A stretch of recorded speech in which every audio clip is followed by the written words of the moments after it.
আল্লাহ যখন কাউকে ভালোবাসে তখন তার শরীরে 4টি নিশানা পাওয়া যায়, অর্থাৎ 4টি আলামত যদি আপনার শরীরে থাকে মনে করবেন আল্লাহ আপনাকে ভালোবাসে।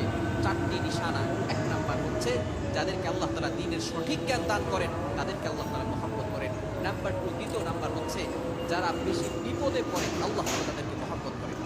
যার শরীরে দেখবেন একের পর এক বিপদ আসতেছে, অসুস্থতা আসতেছে, বারবার বিপদ, একের পর এক বিপদ, একটা বিপদ যাওয়ার পর পরে আরেকটা বিপদ আসতেছে, আপনি হতাশ হবেন না প্রিয় ভাই।